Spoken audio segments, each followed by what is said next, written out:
Ya var ya çocuk var ya ne çocuk var arkadaş anlatıyor. Yani bir arkadaşıyla arkadaşı var onu uyarıyor hala o film çeviriyor. Film çeviriyor. Fırtına olsun ya. Akşama geçti. Abi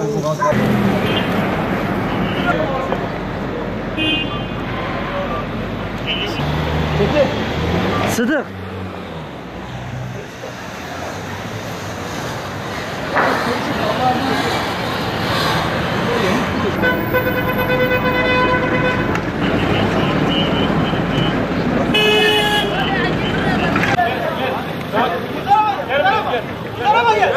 Gel.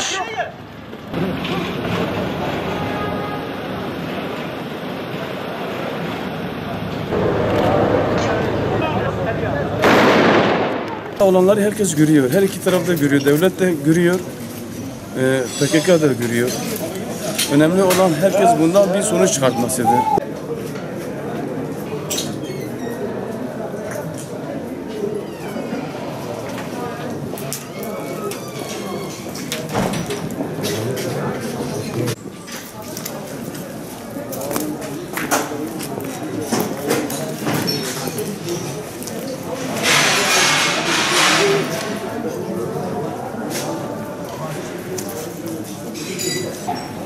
Bu şekil sürmeyeceği bir kesindir. Bütün zararı da fakir halk görüyor. Yani ne oluyorsa fakir halka oluyor. Vallahi biz Cumhurbaşkanı'ndan beklentimiz bir an önce masaya dönülmesidir. Ama biz görüyoruz ki ben şahsım ve Kürt halkının büyük çoğunluğu biz AK Parti'ye destek verdik. Birkaç sene önce beraber verdik. Çünkü o zaman barışı istiyordu. Biz ona inanıyorduk ve destekliyorduk. Tabii ki zaman geçtikçe biz baktık ki samimi değil. Yani bir işte samimilik olmasa çözüm olmaz. Tabii eksiklik her iki tarafta da olabilir. Muhakkak. Yani insan tek taraflı baktığı zaman çözümü bulamaz. Kötü yanları eleştirmek lazım.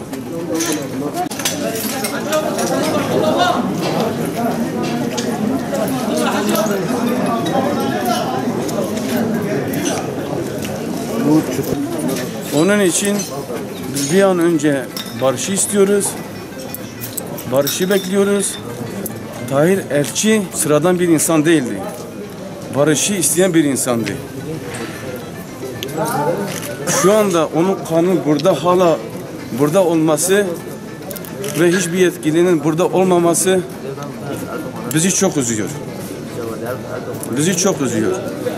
Keşke böyle olmasaydı.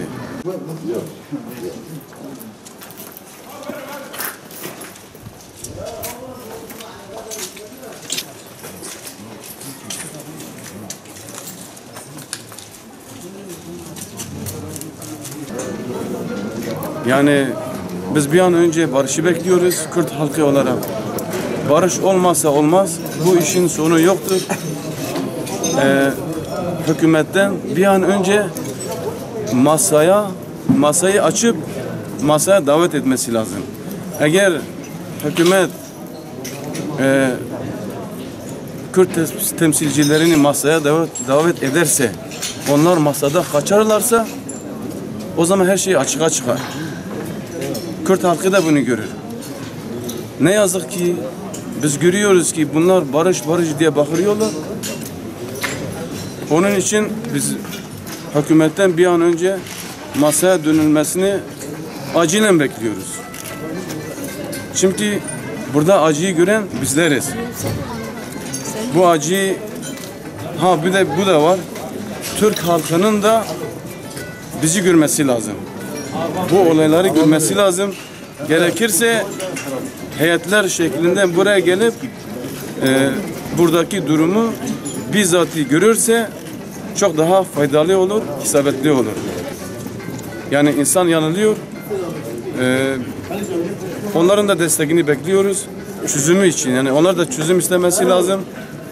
Barışı desteklemeleri lazım. Hepsi bizim evladımızdır.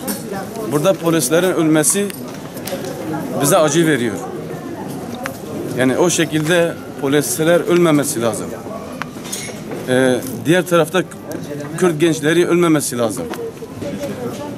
Yani ne kadar bu ölümler devam ederse acı daha da büyür. Çözüm daha da zorlaşır.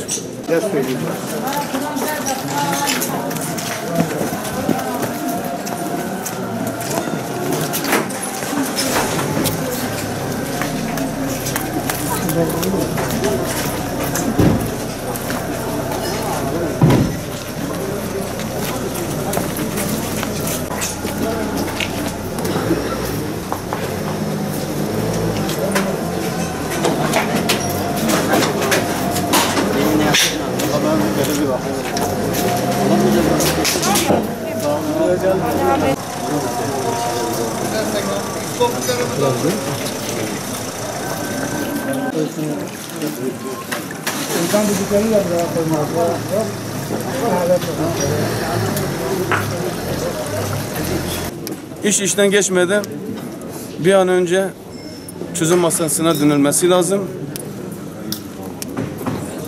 Buzdolabından mı, derin dondurucudan mı bir an önce çıkartılması lazım. Üstünde durulması lazım. Bence bir an önce masaya dönülmesi lazım.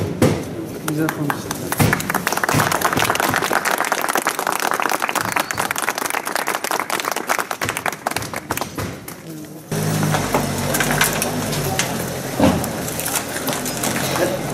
Hacı abi, ya bir direkt nasıl kalkar ya?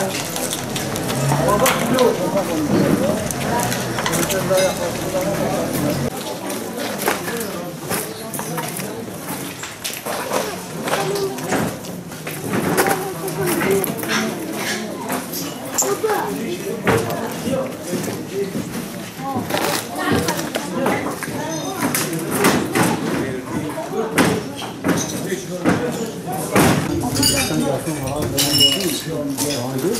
Bu da nerede?